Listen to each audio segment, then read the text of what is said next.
প্রশ্নেই যাই, এই যে আপনাদের রয়ের প্রধান হঠাৎ করে 19 আরো 3 জন, মোট 4 জন এসেছিলেন, এবং ওনারা বললেন যে ওনারা এনএসআই বা ডিজিএফ এর আমন্ত্রণে এসেছেন। আপনার কি মনে হয় যে এটাই সত্য, নাকি এটা আমাদেরকে দেখানো হচ্ছে? না, কোন দল এরকম গোয়েন্দা সংস্থা কোন সফর করছেন যখন, তখন তার সর্বোচ্চ পর্যায়ে, এবং ঘটনা যে রয়ের প্রধান পরাগ জৈন অনেক, আমি সাম্প্রতিক সময় কোন র চিফের সফর দেখিনি, মানে অন্তত দু বছরের মধ্যে তো মনেই পড়ে না, তারও আগে মনে পড়ে না। ফলে এটা নিঃসন্দেহে একটা খুবই কৌতূহল সৃষ্টি করা স্বাভাবিক, কৌতূহল সৃষ্টি করেছে। এবং তাকে যখন যেতে হয়, যখন থেকে বাংলাদেশ থেকে যখন কেউ এখানে আসেন, তখন কারোর না কারোর আমন্ত্রণে আসেন। ভারত থেকে যদি কেউ যান, তাহলে কারোর আমন্ত্রণেই যান। সে আমন্ত্রণটা আনুষ্ঠানিকভাবে দেওয়া হয়ে থাকে। সে আমন্ত্রণটা ডিজিএফ এর পক্ষ থেকে ছিল, এবং যদিও তারা বলেছেন এটা রুটিন বৈঠক, কোনো কিছু না। কিছু কিছু সোশ্যাল মিডিয়ায় নানা রকম খবর বেরিয়েছে, তারা অনেক কিছু জানতে চেয়েছেন। অনেক পুরনো অফিসার তারা এখানে ভারতে রয়েছেন, তাদের ক্ষেত্রে কি ভারত সরকার সিদ্ধান্ত নিচ্ছে সেগুলোর কিন্তু কোনো কনফার্মেশন নেই। কিন্তু যেটা আমি যতদূর জানি, যে তিনি তো প্রধানমন্ত্রী প্রতিরক্ষা উপদেষ্টার সঙ্গেও দেখা করেছেন পরাগ জৈন, এবং বাকি 3 জন যে ছিলেন তারা রয়ের এই অফিসার, এবং একজন বাঙালি, খুবই পরিচিত নাম শৈবাল বলে। আর বাকি 2 জন তারা কিন্তু এরা কিন্তু আবার প্রধানমন্ত্রীর নিরাপত্তাও দেখেন, মানে ভারতের প্রধানমন্ত্রীর নিরাপত্তা দেখেন, এসপিজি বলা হয়, স্পেশাল প্রোটেকশন গ্রুপ। তো তারা যখন যাচ্ছেন, তখন নিশ্চয়ই প্রধানমন্ত্রীর নিরাপত্তা সংক্রান্ত একটা বিষয়ে আলোচনা থাকতেই পারে। সম্ভাব্য তারেক রহমানের সফর হলে কিভাবে তার নিরাপত্তা দেবেন সে বিষয়ে নিশ্চিত করতে চান। কিন্তু তার সঙ্গে আমি যেটা আরো একটা শুনেছি, যে সেটা হয়তো আর একটু পরে বিস্তারিত পরে জানানো যাবে, যেটা হচ্ছে বাংলাদেশে সম্প্রতি বেশ কিছু জঙ্গি গোষ্ঠীর সন্ধান পেয়েছে ভারতীয় গোয়েন্দারা, এবং সেই সন্ধানটা মানে খুবই একটা ক্রেডিবল জায়গা থেকে এসছে। সেটা আমি বিশদ এখন বলছি না, পরে বলবো। সেই কারণে সেই বিষয়টা সম্পর্কে বাংলাদেশ সরকারকে রয়ের চিফ যখন যান, তখন কিন্তু একটা কোনো সেন্সিটিভ ইনফরমেশন নিয়ে যান, যে ইনফরমেশনটা টেলিফোনের মাধ্যমে দেওয়া সম্ভব না। সেই ইনফরমেশনটা গিয়ে সামনাসামনি বুঝিয়ে বলার একটা ব্যাপার থাকে। ফলে সেই ধরনের কোন সেন্সিটিভ একটি স্পর্শকাতর বিষয় তারা শেয়ার করেছেন বাংলাদেশ সরকারের সাথে। যে বিষয়টা বাংলাদেশের পক্ষে তো উদ্বেগজনক বটেই, একসঙ্গে ভারতের পক্ষেও উদ্বেগজনক। সেই কারণে প্রতিবেশী দেশ হিসেবে একটা নিরাপত্তা সংক্রান্ত সহযোগিতা এই ব্যাপারে একটা আলাপ আলোচনা হয়েছে। এবার দেখতে হবে যে ভবিষ্যতে বাংলাদেশ থেকে কোনো ডিজিএফআই দল ভারতে আসছেন কি আসছেন না, তাহলে হয়তো বোঝা যাবে তারা আরো কোনো তথ্য নিয়ে হয়তো আসতে পারে। কিন্তু বাকি যে খবর ইত্যাদি চলছে, অনেকে কেউ কেউ সোশ্যাল মিডিয়ায় বলেছে যে তারা শেখ হাসিনা যখন যাবেন তার ব্যবস্থা করতে গেছেন, কোথায় থাকবেন তার ব্যবস্থা দেখতে গেছেন, এগুলোর কোনো সত্যতা বলে আছে বলে আমার মনে হয় না।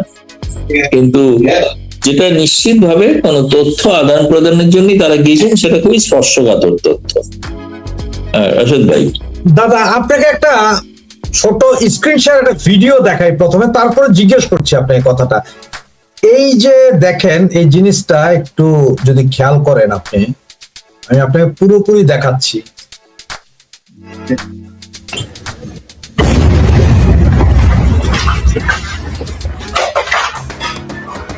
দেখলেন দাদা? একটা বিস্ফোরণ দেখলাম, বিস্ফোরণ। এবং এটা হচ্ছে যে গতকাল রাতে ঢাকায় সাভারের কাছে এক জায়গায় বিল্ডিং ঘেরাও করে প্রচুর বের করে গোলা বারুদ, এবং আজকে সকালে সাভারে যে প্রেসার কুকারের ভেতরে, এবং এটা সেকেন্ড টাইম প্রেসার কুকারে সেটার বিস্ফোরণ এই অবস্থা। এবং পত্রিকা বলছে যে আশপাশের এরিয়া কেঁপে উঠেছিল। বিস্ফোরণ দেখলেই বোঝা যায় কি। এছাড়া বরিশালে আজকে কোর্টের সামনে বোমা বিস্ফোরণ। 2 দিন আগে আপনার রয়ের চিফ সহ আরো 3 জন মেহমান ওনারা ঘুরে গেলেন। এরপর থেকে এভাবে একের পর এক বোমা পাওয়া যাচ্ছে, বিভিন্ন জায়গায় বিস্ফোরণ হচ্ছে। এইসব বিষয়ে কি কোনো সিক্রেট ইনফরমেশন দেওয়ার জন্য ওনারা এসেছিলেন? একদমই মানে সঠিক কথাই, আমি সেটাই বলতে চাইছি যে স্পর্শকাতর কিছু ইনফরমেশন ছিল, যে ইনফরমেশনটা দেওয়া অত্যন্ত জরুরি, এবং যেটার কারণে কেবলমাত্র বাংলাদেশ নয়, এরা যদি এখানে এই ধরনের বিস্ফোরক পদার্থ নিয়ে তারা এখানে মজুদ করে থাকে, তাহলে ভবিষ্যতে যারা ভারতের দিকেও আসতে পারে বা সেখানেও আক্রমণ, সেখানেও একই ধরনের কোনো ঘটনা ঘটাতে পারে। যেটা এখন বাংলাদেশে যেটা ঘটেছে সে ব্যাপারটা খুব চিন্তার বিষয় হয়ে গিয়েছে, যে বাংলাদেশ ক্রমশই কিন্তু একটা জঙ্গিবাদীদের নিরাপদ আস্তানা হয়ে উঠছে আর কি। সেটা একটা চিন্তার বিষয় আছে। সেই ঘটনাটা নিঃসন্দেহে আমার মনে হয় যে, এবং রয়ের প্রধান রিসার্চ অ্যান্ড অ্যানালিটিক্যাল উইং, যারা বিশ্বের গোয়েন্দা বিভাগ, তারা দেখেন, পর্যালোচনা করেন, বিশ্লেষণ করেন, তাদের কাছে এমন কিছু সেন্সিটিভ তথ্য ছিল যে যে তথ্যটার কারণে তাদের যেতে হয়েছে গিয়ে, এবং তারা কিন্তু খুব বেশিক্ষণ থাকেননি, একদিনের কার্যের আগের দিন রাতে পৌঁছেছেন, কিন্তু সেই দিনে আবার সন্ধ্যেবেলায় তারা কিন্তু আবার সদলবলেই ফিরে এসেছেন ঢাকাতে, এই দিল্লিতে। ফলে যে ইনফরমেশনটা পাওয়ার পরে এটা আপনি মানে তুমি যেটা যোগসূত্র খুঁজছো, যে তারপরে একটা সাভারে বিস্ফোরণ, আবার একটা বরিশালে বিস্ফোরণ, হয়তো আরো বিস্ফোরণের লাগাতার এরকম খবর পাওয়া যেতে পারে। নিঃসন্দেহে এটা একটা উদ্বেগজনক, এবং এটা আমি তো বলছি যে বাংলাদেশে এই মুহূর্তে বেশ জঙ্গিদের একটা আস্তানা বা ঘাঁটি হয়ে উঠছে, যেটা উঠেছে অলরেডি, ওঠেনি মানে উঠছে না, উঠে গেছে। ফলে সেই বিষয়টা বেশ চিন্তার বিষয় হয়ে গেছে। এবং গতকালকে আপনার সাভার থেকে যে পরিমাণ ওরা বলছে যে মানে ম্যাটেরিয়ালস ধরা হয়েছে বড় বড় ড্রামে, এটা অনেক দাহ্য পদার্থ ছিল, এটা ভাড়া বাসা থেকে সারাদিন পুলিশ ঘেরাও করে রাতের বেলা 11টার পরে এরিয়া ফাঁকা করে এগুলো ধরেছে। আমাদের কাছে যে নিউজ আছে সেদের 13 জন ধরা হয়েছে, কিন্তু পুলিশ স্বীকার করেনি কাদেরকে ধরা হয়েছে। কিন্তু পুলিশ বলছে যে কাউকেই ধরা হয়নি, ওগুলা খবর পেয়ে গিয়েছে, সেটা এখন উপরওয়ালাই জানে আসলে কি চলছে। তো এই খবরগুলো তো, আর একটা জিনিস দাদা, এর আগে সার্জিওর যখন বাংলাদেশে আসলো এইটা নিয়েও বিশাল সবার মাথা ব্যথা, সার্জিওর আবার ভারতে গিয়ে কি করছে সেটাও মাথা ব্যথা। রয়্যাল প্রেসিডেন্ট এখানে এসেছে, বাংলাদেশে এসেছে, এর আগেও তো এসেছে মনে হয় এরকম হাই লেভেল অনেক, তখন তো এত বেশি কথা হয় না, নিউজ হয় না, হঠাৎ এখন কেন সবকিছু মিলে এত নিউজ আপনার কাছে? না সেটা তো না, হওয়ার তো একটা কারণ আছেই নিশ্চয়ই, তাদের প্রত্যেকের কাছেই এটা। এবং সার্জেগোর ভারতে ঢাকা থেকে ফিরে আসার পর তিনি ভারতের পররাষ্ট্র সচিব বিক্রম মিশ্রের সঙ্গে দুবার বৈঠক করেছেন, ভারতের জাতীয় নিরাপত্তা উপদেষ্টা অজিত ডোভালের সঙ্গে বৈঠক করেছেন। অজিত ডোভাল তো সার্বিকভাবে তিনিও নিরাপত্তা বিষয়টাই তো দেখেন, এবং জাতীয় নিরাপত্তা তিনি উপদেষ্টা। ফলে নিঃসন্দেহে এই মানে সবগুলোকে একসঙ্গে যদি এটা এক সূত্রে গাঁথা যায়, তাহলে মনেই হয় যে একটা সত্যি সত্যি বেশ কিছু একটা বড় ধরনের জঙ্গি নেটওয়ার্ক হয়তো ধরা পড়েছে, যেটার কথা সেই ব্যাপারে সকলকে ওয়াকিবহাল করা। এবং বাংলাদেশের সরকার বা পুলিশ এটা স্বীকার করুক বা না করুক, বাংলাদেশে কিন্তু সবসময় জঙ্গিবাদের কোনো অ্যালার্ট, কোনো সতর্কবার্তা দিলে তারা বলতেন আমাদের এখানে কি। এক সময় যেমন বলা হতো শেখ হাসিনার সময় যে আইসিস ওখানে একটা ঘাঁটি ঘাটছে, কিন্তু সেটা অস্বীকার করতো। তারপরে তো হোলি আর্টিজান ঢুকে, এবং এখন এই ধরনের এই যে ধরা পড়ছে বা ঘটনা হচ্ছে, এগুলো সবকিছুই একটাই ইঙ্গিত দিচ্ছে যে পরিস্থিতি খুব একটা ভালো নয়, পরিস্থিতি ভালো নয়। বিশেষত আমারও যেটা মনে হয়, বাংলাদেশে যারা উগ্রপন্থী যারা রয়েছে, তারা এই সময় একটা মাথা চাড়া দিয়েছে, হয়তো এটা আরো বেড়ে গেছে শেখ হাসিনার ওই ডিসেম্বরে ফিরে যাওয়ার ঘোষণার কারণে, হয়তো আরো তারা সংঘবদ্ধ হচ্ছে, আরো কিভাবে কিছুটা হতে পারে যে ভয় দেখানোর একটা কারণ হতে পারে, যাতে শেখ হাসিনা ফিরতে না পারে, এই ধরনের জঙ্গিবাদী ঘটনা ঘটছে। একটা নিউজ আপনি পেয়েছেন কিনা জানি না, এই যে দাদা, রাষ্ট্রীয় আমন্ত্রণে ঢাকায় ভারতের বৈদেশিক গোয়েন্দা প্রধান, তাকেই গ্রেপ্তারের দাবি। আপনার রয়ের চিফকে হাদির বোন বলেছে যে জল না, মেঘ না চাইতেই জল যখন এসে গেছে, ওকে এখানে ধরো, ধরে ওকে রয়ের চিফকে ধরে রাখো, হাদির হত্যাকারীদেরকে ফেরত আনো, একে ফেরত পাঠাও। ব্যাপারটা আপনার কাছে কেমন মনে হয়েছে? এটা কি নির্বুদ্ধিতা নাকি অন্য কিছু? না, এবং তার একটা স্বাভাবিক, তার ভাইয়ের মৃত্যুর কারণে সে শোকাহতা, ফলে সে এখন তার মাথায় এটা ঢোকানো আছে যে এটা ভারত থেকে করানো হয়েছে, সেই কারণে ভারতের গোয়েন্দা প্রধান হচ্ছেন, অতএব ভারতের গোয়েন্দা প্রধান তাই।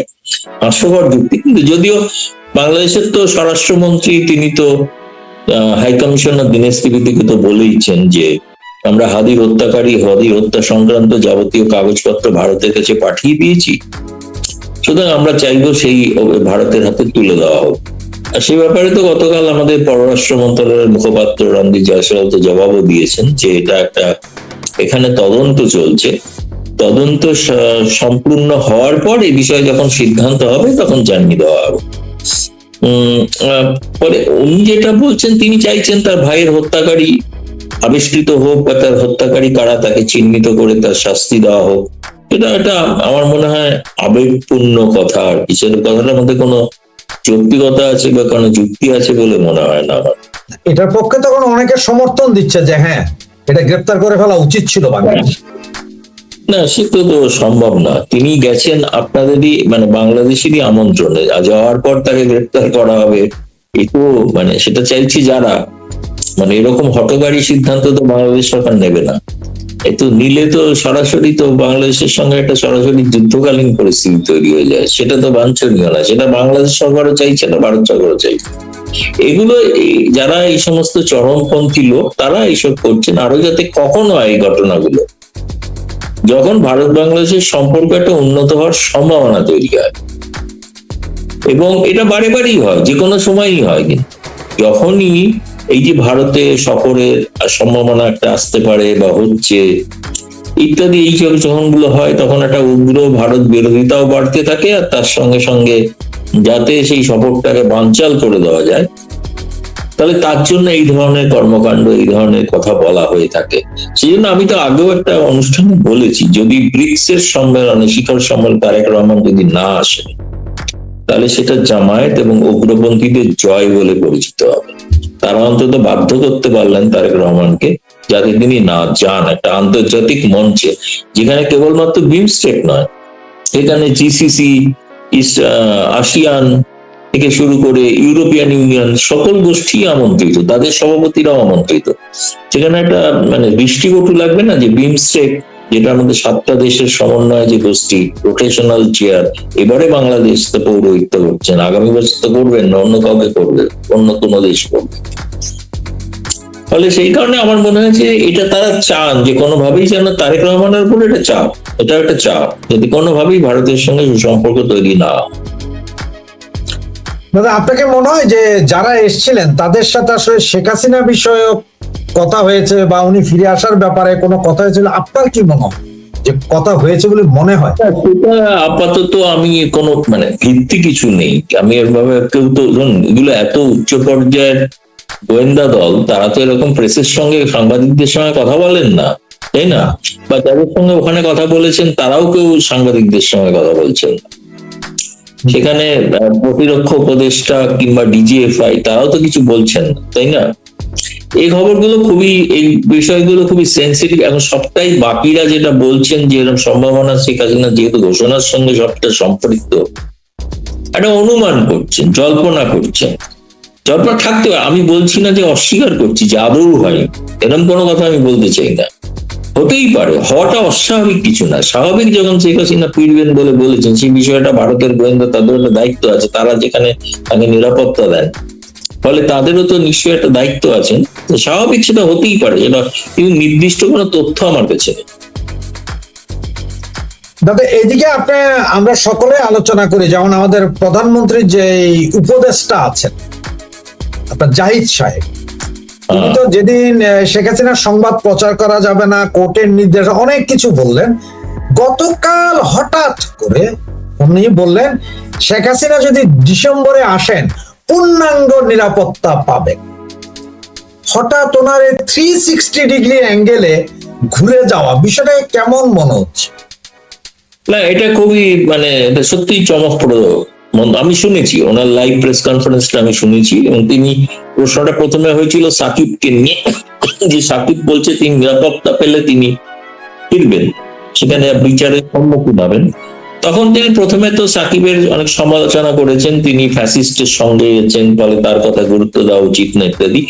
তবে শেষে বলেছেন যে না, সে যদি আসে তাকে নিরাপত্তা দেওয়া যায়। সেই প্রসঙ্গে বলতে গিয়ে বলেছেন শেখ হাসিনাও যদি আসে তাহলে তাকেও সর্বোচ্চ নিরাপত্তা দেওয়া হবে।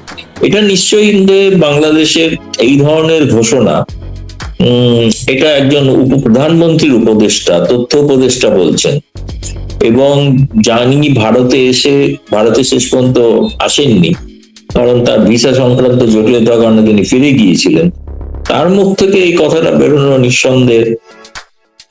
আমি ভারতের একটা দুটো সংবাদ মাধ্যমে দেখেছি, সংবাদটি ছাপা হয়েছে, যে জাহিদুর রহমান বলছেন যে শেখ হাসিনাকে সর্বোচ্চ নিরাপত্তা দেওয়া হবে। এটা নিঃসন্দেহে বাংলাদেশের পূর্বের ঘোষিত এলেই ফাঁসি দিয়ে দেবো, এলেই ফাঁসির কাঠে চড়িয়ে দেবো, তার থেকে তার মানে কি নিশ্চয়ই তাদের একটা ভাবনা চিন্তা চলছে যে যারা জানেন যে শেখ হাসিনা যখন ঘোষণা করেছেন তিনি যাবেনই যখন, তখন যদি কোনো একটা অঘটন ঘটে, সেই অঘটনটার দায় কিন্তু তারেক রহমান সরকারের উপর পড়বে, এবং সেটা আন্তর্জাতিক ভাবে পড়বে। আন্তর্জাতিক ক্ষেত্রে তাদের কিন্তু ভাবমূর্তি নষ্ট হবে। ফলে সেই কারণেই তারা বলছেন যে সর্বোচ্চ নিরাপত্তা দেবেন। এটা নিঃসন্দেহে একটা নতুন ঘোষণা, এবং স্বাভাবিকভাবে এরপরে তো জানতে হবে এ ব্যাপারে আওয়ামী লীগ নেতৃবৃন্দ বা শেখ হাসিনা কি ভাবছেন, সেটা জানা দরকার। আপনি কি একটা জিনিস খেয়াল করেছেন দাদা, বিগত একটা সপ্তাহ 5ই আগস্ট শেখ হাসিনা বক্তব্য দেওয়ার পর থেকে এখন পর্যন্ত এই যে মৌলবাদী গোষ্ঠী যেটা আছে, যেটা সবসময় ঢাকা না দিল্লি বাইতুল মোকাররম গরম করে ফেলতো, ঢাকা শহর গরম করতো, টোটাল নিশ্চুপ। এই নিশ্চুপ যে আছে, এটা কি কোনো ঝড়ের পূর্বাভাস না অন্য কিছু? কি মনে হয় আপনার কাছে? একই প্রশ্ন আমাকে আরেকজনও করেছিলেন যে এটা কি তাদের নীরবতাটা, না আমি বলছি তাদেরকে তো মানে নীরব থাকা মানে গোটা ব্যাপারটাকে তারা মেনে নিচ্ছেন, এটা আমি মানতে রাজি নই। তারা হয়তো নিশ্চিত ভাবে গোপনে কোনো পরিকল্পনা করছেন যাতে শেখ হাসিনার প্রত্যাবর্তন, আমি উত্তরপন্থ বলছি না, প্রত্যাবর্তন, যেটা ভুল করে খলিলুর রহমান বলেও ফেলেছিলেন সাংবাদিক বৈঠকে, শেখ হাসিনার প্রত্যাবর্তন, পরে কারেক্ট করে বললেন না প্রত্যর্পণ। তো সেই প্রত্যাবর্তনটা নিঃসন্দেহে সেইটা কিভাবে বানচাল করা যায় তার জন্য এই গোষ্ঠীটা স্বাভাবিক, তারা চেষ্টা করবে, এবং তার জন্য তারা নীরব হয়ে গেছেন, মানে সবটাই তারা মানে হার মেনে ময়দান ছেড়ে চলে গেছেন, এটা আমি ভাবতে রাজি নই। এটা মনে হয় তারা তরতরে যে প্রস্তুতিটা করছেন তার কিছু নিদর্শন যেগুলো তুমি দেখালে ছবি, বরিশালে বিস্ফোরণ এবং বড় আকারের বিস্ফোরণ, যে আশেপাশের বাড়িও কেঁপে গেছে এবং কিছু লোক গ্রেপ্তারও হয়েছে, যেটা অস্বীকার করা হয়। ফলে এগুলো তো সবটাই কোনো একটা যোগসূত্র আছে বলে মনে হয়। দাদা বাড়িঘর কেঁপে গেছে আমার কথা না, এটাই যে আমাদের একটা টিভি আছে, বেসরকারি টিভি চ্যানেল 71, আবার সেই প্রেসার কুকার বোমার নিরাপদ বিস্ফোরণ, কেঁপে উঠলো এলাকা। তার মানে আপনি কি পরিমাণ বিস্ফোরণ এটা কল্পনা করতে পারেন, যে বিস্ফোরক পদার্থটা খুবই শক্তিশালী বিস্ফোরক পদার্থ। এটা যদি আমাদের কোনো মেট্রো স্টেশনের ভেতর হইতো, রেল স্টেশনের ভেতর হইতো, কোনো স্কুল কলেজ হতো, তাহলে কি অবস্থাটা হতো? আরে বাপরে বাপ, তারা তো একদম সম্পূর্ণ উড়ে যেত, সম্পূর্ণ উড়ে যেত, বিষয়ে কোনো সন্দেহ নেই। এটা হয়তো একটা বাড়ির মধ্যে ঘটেছে, বাড়ির বাইরে কি মাঠে ঘটেছে না প্রাঙ্গণ? হ্যাঁ, এটা মাঠে নিয়ে এসে তারপরে করেছে। এবং সেখানে কি ছিল আমি বলি, এই প্রেসার কুকারটার উপরে নিচে বস্তাতে কোরআন শরীফ দিয়ে ঢাকা ছিল, কোরআন শরীফ, মানে কেউ যাতে সন্দেহ না করে, কেউ খুললে মনে করে কোরআন শরীফ, পরে কোরআন শরীফ গুলো উঠানোর পরে যে এই জিনিস পেল, তখনই তাড়াতাড়ি। বিস্ফোরণটা হলো কি করে? ওটা বোম ডিসপোজাল টিম যে ওই বিস্ফোরণটা ঘটাল, তারা করিয়েছে বিস্ফোরক বোমা রয়েছে, সুতরাং ওটাকে বিস্ফোরণ ঘটিয়ে দিয়েছে, ডিসপোজাল টিম করেছে। যদি এটা সাধারণ মানুষ, ধরেন এই যে রাস্তাঘাটে দেখলে বাচ্চা কেউ চেনে না, সে যদি নিয়ে একটা ফেলতো, অবস্থাটা কোথায় যেয়ে দাঁড়াতো? বড় ধরনের দুর্ঘটনা থেকে আমি বলবো বাংলাদেশ বেঁচেছে। মানে এই বোমাটা যদি বাড়ির মধ্যেও ফাটতো তাহলে সেই বাড়ি কিন্তু নিশ্চিহ্ন হতোই। যেহেতু আশেপাশের সমস্ত এলাকা কেঁপে উঠেছে, তার মানে তো একটা ভয়ঙ্কর বিস্ফোরক পদার্থ ছিল। এটা নিশ্চয়ই এবার তারা বলবেন যে কি ধরনের ছিল, কি আরডিএক্স ছিল নাকি অন্য কিছু ছিল, সেটা তারা বলবেন। বাংলাদেশে তো প্রায় সেই আরডিএক্স তো ধরা পড়ে। হ্যাঁ, যে পাইপ বোমা ধরা গেল, ওইটা তো আরডিএক্স ছিল। হ্যাঁ, তাহলে এটা গেল তো খুবই চিন্তার বিষয়, খুবই চিন্তার। বাংলাদেশের নিরাপত্তার ব্যাপারটা চিন্তার বিষয়, তার প্রভাব তো ভারতে পড়তে পারে বলেই হয়তো ভারতের গোয়েন্দা সংস্থা তারা সফর করে এই ব্যাপারে সতর্ক করতে আপনার গিয়েছিল। নিশ্চয়ই খেয়াল থাকবে এক সময় আমরা পাকিস্তানে টিফিন ক্যারিয়ারের বোমা বিস্ফোরণ হয়েছিল, বেশ কিছু বাচ্চাদের টিফিন ক্যারিয়ার ভেতরে বোমা ছিল। এই যদি প্রেসার কুকারে হয় তাহলে আপনার কি মনে হয় না যে এইভাবে হয়তো কোনো স্কুলে কলেজে এই ধরনের টিফিন ক্যারিয়ার বক্সে বোমা দিয়ে বিস্ফোরণ ঘটাই দিতে পারে মৌলবাদীরা? এখন কোথায় কতটা আছে সেটা তো বাংলাদেশের নিরাপত্তা বাহিনী তারা কতটা তল্লাশি করছে এবং কোথায় কোথায় তল্লাশি করছে তার উপরে নির্ভর করবে। এটা একটিমাত্র বোমা, প্রেসার কুকার বোমা পাওয়া গেছে, এখন এটা অন্যত্র আছে কিনা তারা যতক্ষণ না আমার ধারণা যে এই এলাকাটাতে তারা যখন পৌঁছেছেন তখন তাদের কাছে নিশ্চিত কোনো ইনপুট আছে যে আর কোথায় কোথায় থাকতে পারে, এবং ফলে আমি যেটা বলছি যে আমার একটা বরিশালেও বিস্ফোরণ ঘটে গেল, এরকম আরো কোথায় কোথায় ঘটতে পারে সেটা হয়তো তাদের জানা আছে। সেই জায়গাগুলো তারা গোপনে হয়তো তল্লাশি করছেন এবং আশা করবো যে তারা সফল হবে। এবং এটা হচ্ছে যে সেকেন্ড টাইম প্রেসার কুকার বোমা, এটা সেকেন্ড টাইম। এর আগে 4 দিন আগে আরেকটা পেয়েছিল, তাও সেম প্রেসার কুকারের ভিতরে, নতুন থিম। আচ্ছা দাদা, হঠাৎ করে এই যে আমাদের বাংলাদেশিরা তো খুব খুশি ছিল যে দিল্লি না ঢাকা আমরা করতাম সারাক্ষণ, দিল্লি বয়কট আমাদের। একটা কথা তোমাকে একটু চট করে বলতে হয়তো বলছি না, তুমি প্রশ্ন করো আমি বলছি, বলো তারপরে। মানে আমরা তো সবাই খুশি ছিলাম যে আমেরিকা আর দিল্লি মনে হয় বেজে গেছে, আমেরিকা ভারতের হাত ছেড়ে দিয়েছে, এই ধরনের নিউজ আমরা সবসময় করছি, এখনো করে। কিন্তু হঠাৎ করে ইন্ডিয়ান ডে পালন করছে কেন আমেরিকা? না, ইন্ডিয়ান ডে বলতে সেটা তো 15ই আগস্ট, ভারতের স্বাধীনতা দিবস। হ্যাঁ, না আমেরিকা পালন করছে ওইটাই। হ্যাঁ, করতেই তারা তাদের সমস্ত ভারতীয় যে উৎসবগুলোতে তারা বিবৃতি দেয়, তারা শুভেচ্ছা জানায়, সেটা তো দেয় অনেক সময়, যেমনকি দীপাবলিতেও দেয়, তাই না? এটা নতুনত্ব আছে বলে আমার খুব একটা মনে হয় না, কিন্তু ওইগুলো তো কোনো কথার কথা যে ভারত এখন ওই দেখছে না বা আমেরিকা যুক্তরাষ্ট্র অনেক দূরত্ব বজায় করছে টরছে, কিসের থেকে বুঝেছেন আমি তো যাই না, আমি তো কোনো লক্ষণ দেখছি না। বরং সার্জেই গৌর তো দেখছি ঢাকায় গিয়েও দীনেশ ত্রিবেদীর সঙ্গে দেখা করেন, রাজনৈতিক দলের সাথে দেখা করেন না, তিনি দিল্লিতে ফিরে আসার পরেও পররাষ্ট্র সচিব এবং জাতীয় নিরাপত্তা উপদেষ্টার সঙ্গে দেখা করেন। তা যদি দূরত্বই বজায় থাকবে তারা দেখা করবেন কেন, তাই না? কালকে সাভার থেকে যে বোমাগুলো উদ্ধার হয়েছে সেখান থেকে 13 জন গ্রেপ্তার করেছে। আমার কাছে ছবি নাই বিধায় আমি কোথাও বলতেও পারিনি। সকলেরই মাথা কালো কাপড় দিয়ে বাঁধা ছিল, কিন্তু আমাকে যে ফোনটা দিয়ে বলেছে তারা অনেক দূর থেকে দেখছে, তারা বলতেছে যে ভাই মনে হয় যে কিন্তু 8 থেকে 9 জন কাবলি ড্রেস পরা, পাকিস্তানি ড্রেস যেটা। আচ্ছা, মানে আচ্ছা আচ্ছা, মানে ওদের যেটা আফগানি পোশাক আর কি, আফগানি পোশাক। এখন ওরা বলতেছে যে হয় পাকিস্তানিরা এটা ছিল, বাকি 3-4 জন যেগুলো লুঙ্গি পরা ওগুলো বাঁধা, সবার কালো দিয়ে দিচ্ছে কাপড় যাতে কেউ দেখতে না পারে, এবং এলাকা লাইট অফ, টোটাল ক্লিয়ার। এরপরে পুলিশ নিয়ে গেছে, পুলিশ এখনো স্বীকার করেনি, ধরছে ধরে নাই কিছুই না, হয়তো এটা আমরা কখনো জানবো না। এখন আপনার কি মনে হয় দাদা, আসলে কি ডিসেম্বরে কি নেত্রী ঢুকছে? এটা তো আপনিও জানেন আমিও জানেন, উনি বলেছেন, কি হইতে পারে? তো মানে মত এখনো পরিবর্তন করেননি, তাই না? তিনি মত এখনো পরিবর্তন করেননি।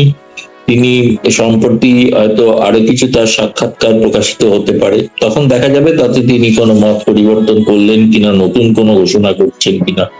সেটা যতক্ষণ তার তরফ থেকে আর নতুন কিছু বলা হচ্ছে না, তখন ধরে নেওয়া যেতেই পারে তিনি যে শেষ কথা বলেছেন ডিসেম্বরে, সেই প্রেস কনফারেন্সে যেটা বলেছেন ডিসেম্বরেই যাবেন। মানে তিনি অন্য সংবাদ সংস্থাকে ইন্টারভিউ দেওয়া ছাড়াও তো তিনি সেদিন সাংবাদিক বৈঠকে এসে বললেন যে তিনি ফিরছেন। তাই ডিসেম্বরে এটা তো সর্বপ্রথম আপনার ইন্টারভিউতে ছিল যে এই বছরের ভেতরেই ফিরছেন। তখন বলেছিলেন, নির্দিষ্ট সময় বলেননি, পরে বলেছেন তিনি ডিসেম্বরের কথা। আপনি কি একটা কথা বলতে চাচ্ছিলেন জানি আমাদের? না, সেটা ওই জঙ্গিবাদের বিষয় আর কি, যে এটা মানে বহু ক্ষেত্র থেকে নানা ইনপুট ভারতের মানে গোয়েন্দাদের কাছে আসছে, ফলে তারা যেখানে যেখানে যারা রয়েছেন, বিশেষ করে যেটা প্যান ইসলামিক শক্তি, যারা উগ্রপন্থী, বিশেষ করে আল কায়দার মতো, আইসিস এর মতো, তাদের সম্পর্কে বেশ কিছু সংবাদ আসছে। সেই সংবাদগুলো তারা শেয়ার করছেন, যে যে রাষ্ট্রে তারা যেখানে ঘাঁটি বাড়ছেন, শুনছি এখন বাংলাদেশেও এই ধরনের ঘাঁটি গড়ে উঠছে, সেগুলো হয়তো তাদেরকে সতর্ক করছেন আমাদের গোয়েন্দারা। এই আর কি, যার প্রমাণ তো তুমি দেখলেই যে বিস্ফোরণ হয়েছে কিছু। ইউএসএ কি হেল্প করছে কিনা আপনাদেরকে, আমাদেরকে, সকলকে? এই দেখুন, জঙ্গিবাদের সার্জেই গৌর তো নিজে গিয়েছিলেন ঢাকায়, তিনি গিয়ে কোনো নিরাপত্তা সংক্রান্ত বৈঠক করেননি, কিন্তু তিনি তো প্রধানমন্ত্রীর সঙ্গে সাক্ষাৎ করেছেন। ফলে প্রধানমন্ত্রীর সঙ্গে তার সঙ্গে আলাপ আলোচনাটা বেশিরভাগটা তিনি অন্তত বাইরেও এসে যা বলেছেন সেটা হচ্ছে বাণিজ্য সংক্রান্ত আলোচনা হয়েছে, যে কারণে একটা ইউএসএ মার্কিন যুক্তরাষ্ট্রের বাণিজ্য প্রতিনিধি দল এই সময় ঢাকা সফর করছেন, ইউএসআইএস বা বিজনেস কাউন্সিল, এবং সেই পুরনো রাষ্ট্রদূত পিটার হাস তিনিও এসে পৌঁছেছেন।